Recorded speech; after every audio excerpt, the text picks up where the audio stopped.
Assalamualaikum warahmatullahi wabarakatuh. Salam Om Swastiastu, Namo Buddhaya, salam kebajikan, salam sejahtera bagi kita semua. Halo semuanya. Halo semuanya. Halo semuanya. Halo semuanya. Perkenalkan, nama aku Yudi Santoso dari kelas 11 IPS 5. Halo semuanya, perkenalkan nama saya Elin Nurisa dari kelas 11 IPS 5. Perkenalkan nama saya Sarah Sarani dari 11 IPS 5. Perkenalkan nama saya Muhammad Rifal Permana dari kelas 11 IPS 5. Perkenalkan nama saya Ihsan Duat Majal Kaisari dari kelas 11 IPS 5. Perkenalkan nama saya Misal Jonathan dari kelas 11 IPS 5. Perkenalkan nama saya Naila Najwa Syahrani dari kelas 11 IPS 5. Perkenalkan nama saya Dinda Olepe Jahra dari kelas 11 IPS 5. Perkenalkan nama saya Salsabila Sucinovanti kelas 11 IPS 5. Kali ini kami akan membahas tentang jenis-jenis atau bentuk-bentuk dari integrasi. Untuk mengetahui lebih lanjutnya, yuk ikuti videonya. Sebelum lanjut ke materi inti kita tentang pembahasan bentuk-bentuk dari integrasi, sebaiknya kita mengetahui beberapa hal dasar tentang integrasi. Oleh sebab itu, di pembahasan video pembelajaran kali ini, kita akan membahas tentang beberapa hal-hal dasar tentang integrasi. Integrasi adalah suatu tindakan yang menyatukan komponen yang lebih kecil ke dalam suatu sistem yang berfungsi sebagai satu. Menurut Kamus Besar Bahasa Indonesia KBBI Daring, integrasi adalah pembaruan hingga kesatuan yang utuh atau bulat. Integrasi normatif adalah bentuk integrasi sosial yang terjadi karena adanya norma-norma yang berlaku di masyarakat. Dalam hal ini, norma merupakan pedoman untuk melakukan hubungan sosial dengan masyarakat yang berisi perintah, larangan, dan anjuran agar seseorang dapat berhubungan dengan baik. Dengan adanya norma tersebut dapat mempersatukan masyarakat dan menciptakan kehidupan yang harmonis. Contohnya, suatu masyarakat desa yang mempunyai semboyan bersatu dengan istilah gayut rukun atau semboyan Bhinneka Tunggal Ika untuk masyarakat Indonesia. Integrasi fungsional adalah suatu bentuk integrasi di mana dua atau lebih entitas bergabung atau bekerja sama secara sukarela untuk mencapai tujuan bersama dalam bidang-bidang tertentu, seperti ekonomi, keuangan, atau teknologi. Bentuk integrasi ini dapat terjadi antara negara, perusahaan, organisasi, atau individu.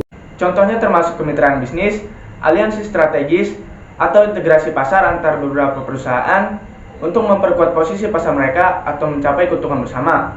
Integrasi fungsional juga dapat terjadi antar negara dalam bentuk kerjasama regional atau internasional seperti Uni Eropa dan ASEAN. Integrasi fungsional memiliki keuntungan antara lain meningkatkan efisiensi dan produktivitas, mengurangi biaya produksi, meningkatkan daya saing, dan menciptakan nilai tambah bagi konsumen. Namun, keuntungan tersebut juga harus sebanding dengan kerugian yang mungkin terjadi, seperti kehilangan kontrol dan otonomi, atau masalah hak kekayaan intelektual dan perbedaan budaya. Integrasi koersif adalah suatu bentuk integrasi yang dilakukan dengan cara memaksa atau memakai kekuatan untuk menyatukan dua atau lebih entitas yang sebelumnya terpisah. Biasanya, integrasi koersif terjadi ketika ada konflik atau ketegangan antara entitas tersebut, dan upaya-upaya damai atau persuasif telah gagal untuk memecahkan masalah. Contohnya termasuk aneksasi wilayah oleh kekuatan militer dan penggabungan dua perusahaan dengan cara yang tidak menguntungkan salah satu pihak atau penyatuan dua negara yang terjadi karena kekuatan militer atau tekanan politik dari negara lain. Integrasi koersif seringkali berdampak negatif pada kebebasan, hak asasi manusia, dan kesejahteraan masyarakat yang terlibat dalam proses tersebut. Fungsi dari integrasi sangatlah banyak. Contohnya sebagai berikut yang akan disebutkan oleh teman-teman saya. Meningkatkan efisiensi dan produktivitas, yaitu integrasi dapat mengurangi biaya dan meningkatkan efisiensi melalui pembagian sumber daya dan kemampuan yang ada, dan mengurangi redundasi dan tumpang tindih dalam operasi. Meningkatkan daya asing, yaitu integrasi dapat membantu perusahaan, organisasi, atau negara untuk bersaing lebih baik dalam pasar atau wilayah tertentu. dengan memperkuat posisi mereka dalam hal kekuatan ekonomi, politik, atau militer. Menciptakan nilai tambah bagi konsumen. Integrasi dapat memungkinkan perusahaan untuk menciptakan nilai tambah bagi konsumen, misalnya dengan mengembangkan produk atau layanan baru, atau dengan meningkatkan kualitas dan ketersediaan produk atau layanan yang ada, meningkatkan kerjasama dan persatuan. Integrasi dapat membantu mengatasi perbedaan dan konflik antara entitas yang berbeda dan meningkatkan kerjasama dan persatuan di antara mereka. Meningkatkan stabilitas dan keamanan. Integrasi dapat membantu stabilitas dan keamanan di wilayah tertentu dengan mengurangi ketegangan dan persaingan yang tidak perlu dan memperoleh kerjasama dan keamanan bersama. Namun, integrasi juga dapat memiliki dampak negatif seperti mengurangi kebebasan dan otonomi, merugikan pihak yang lebih lemah, dan mengurangi inovasi dan kreativitas. Oleh karena itu, integrasi harus dilakukan secara berhati-hati dan dipertimbangkan dengan matang untuk mencapai hasil yang optimal bagi semua pihak yang terlibat. Dampak dari suatu negara yang tidak memiliki integrasi. Biasanya beberapa negara yang tidak memiliki integrasi akan memiliki beberapa dampaknya yang akan disebutkan oleh teman-teman saya di video-video selanjutnya. Konflik antara kelompok-kelompok masyarakat.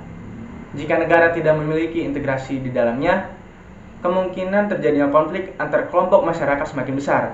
Hal ini disebabkan karena masing-masing kelompok masyarakat memiliki kepentingan yang berbeda-beda dan sulit untuk mencapai kesepakatan yang dapat memuaskan semua pihak. Ketidakstabilan politik. Negara yang tidak memiliki integrasi di dalamnya cenderung sulit untuk mencapai stabilitas politik yang berkelanjutan. Hal ini disebabkan karena pemerintah sulit untuk menghasilkan kebijakan yang dapat diterima oleh seluruh masyarakat, dan kemungkinan terjadinya perbedaan pandangan antara pemerintah dengan kelompok masyarakat tertentu yang dapat memicu konflik. Pertumbuhan ekonomi yang rendah. Negara yang tidak memiliki integrasi di dalamnya sulit untuk mencapai pertumbuhan ekonomi yang tinggi, disebabkan karena kesulitan dalam mencapai kesepakatan dan menciptakan lingkungan bisnis yang stabil dan dapat memperkuat iklim investasi. Kesenjangan sosial yang tinggi. Negara yang tidak memiliki integrasi di dalamnya dapat mengalami kesenjangan sosial yang tinggi di antara kelompok-kelompok masyarakat. Hal ini disebabkan karena kesulitan dalam menciptakan kesetaraan dalam distribusi sumber daya dan peluang di antara masyarakat. Pembahasan selanjutnya ialah tentang bagaimana kita akan melakukan perumpamaan antara makanan dengan konsep integrasi. Tema makanan yang kita ambil ialah rujak. Kalian pasti penasaran kan bagaimana sebuah rujak yang akan digabungkan dengan perumpamaan dari konsep integritas ataupun integrasi. Oleh sebab itu, jangan kemana-mana dan terus saksikan video-video selanjutnya. Rujak adalah salah satu kuliner khas Indonesia yang memiliki cita rasa pedas dan umumnya berisikan aneka macam-macam buah-buahan segar. Berbeda yang disatukan padukan dengan cocoran sambal. Ketika kita ingin memakai sebuah rujak, maka kita otomatis menginginkan beraneka macam buah-buahan di dalamnya. Karena semakin beragam buahnya, semakin nikmat dan unik rasanya. Bagaikan banyaknya suku-suku di Indonesia. Konsep dari integrasi yang pertama ialah integrasi normatif. Perumpamaannya sebagai berikut. Seperti yang sudah dijelaskan teman saya di video sebelumnya, mungkin saat kita ingin memakan langsung buah-buahan yang berbeda-beda tadi, yang sudah jelas memiliki rasa yang berbeda-beda, layaknya suku di Indonesia yang memiliki perbedaan di setiap aspeknya. Mereka disatukan oleh keadaan dan disirami oleh saus rujak atau saus sambal. Betapa nikmatnya mereka yaitu buah-buahan tersebut menjadi satu. Layaknya konsep integrasi normatif pada suku-suku di Indonesia yang berhasil disatukan karena adanya satu norma yang berlaku, yaitu Bhinneka Tunggal Ika yang menyatukan dan membentuk integrasi normatif itu sendiri pada bangsa kita. Konsep dari integrasi yang kedua ialah integrasi fungsional. Perumpamannya sebagai berikut.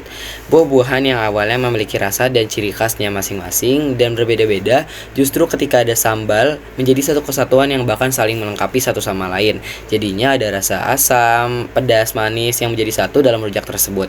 Layaknya perbedaan setiap suku di Indonesia ketika disatukan justru saling melengkapi dan membentuk integrasi fungsional. Contoh perumpamaan lainnya sebagai berikut. Suku Sunda yang terkenal dengan kemahirannya dalam berkebun dan suku Bugis etnis yang terkenal dalam pelayarannya. Jika kedua suku tersebut saling melengkapi, otomatis kedua suku tersebut akan saling menguntungkan. Bayangkan saja, jika dua suku yang bersatu sudah sehebat itu, bagaimana jika seluruh Indonesia yang suku-sukunya banyak itu menjadi satu kesatuan dan saling melengkapi. Integrasi yang terakhir ialah integrasi koersif. Perumpamaannya sebagai berikut. Dalam sebuah rujak, semakin pedas sambalnya justru semakin membuat nagih dan nikmat untuk dicocol kembali, bukan? Itu juga yang terjadi pada integrasi. Semakin banyak perbedaan yang dihadapi, maka akan semakin nikmat saat dapat disatukan dan dinikmati bersama. Seperti ada rasa kepuasan sendiri gitu. Wah, keren banget nih, kita bisa nyatuin sebanyak ini perbedaan jadi satu. Tetapi tingkat kepedasan ini juga perlu dikontrol, karena jika terlalu pedas sampai level yang mematikan, justru akan membuat suatu masalah bagi si penikmat, yaitu membuat si penikmat jadi sakit perut dan sebagainya. Seperti pada integrasi di Indonesia, jika terlalu banyak perbedaan yang lebih dibesar-besarkan, maka akan timbul konflik yang nantinya memicu konflik dalam negara yang membuat integritas runtuh. Kenikmatan dalam rujak pun seketika runtuh, bersama dengan integritas yang luruh dan kekerasan serta konflik yang kisruh pun tidak dapat dihindarkan. Langkah terakhir yang mungkin bisa dilakukan hanyalah melakukan integrasi koersif oleh pemerintah jika sudah pada level berbahaya seperti ini. Manusia jika sakitnya sudah terlalu parah, maka harus juga pergi ke rumah sakit, bukan? Nah, itu dia perumpamaan makanan rujak pada konsep integrasi yang kita lakukan. Oleh sebab itu, maka kita sebagai warga Indonesia harus tetap terus menjaga integrasi bangsa kita selamanya. Jangan biarkan faktor-faktor eksternal maupun internal merusak integrasi bangsa kita yang sudah dibangun sejak dahulu kala oleh para leluhur kita. Salam integrasi. Kesimpulan dari materi jenis-jenis integritas adalah di mana integritas dibagi menjadi 3. Yang pertama adalah integritas normatif. Integritas normatif adalah integritas yang tercipta berdasarkan norma yang berlaku. Yang kedua adalah integritas fungsional, yaitu integritas yang tercipta karena adanya perbedaan fungsi dan keahlian di setiap daerah yang ujung-ujungnya saling melengkapi dan terbentuklah integrasi. Dan yang ketiga adalah integritas koersif, yaitu integritas yang disatukan karena menggunakan cara kekerasan yang dilakukan oleh pemerintah. Ayo kita terus Tingkatkan kekuatan integrasi bangsa kita dari Ancaman internal. maupun eksternal. Jangan pernah malu. Untuk bersatu dengan perbedaan. Utamakan fungsi bukan gengsi. Salam toleransi dalam integrasi. Sekian video pembelajaran dari kelompok kami. Kurang lebihnya mohon maaf. Wassalamualaikum warahmatullahi wabarakatuh.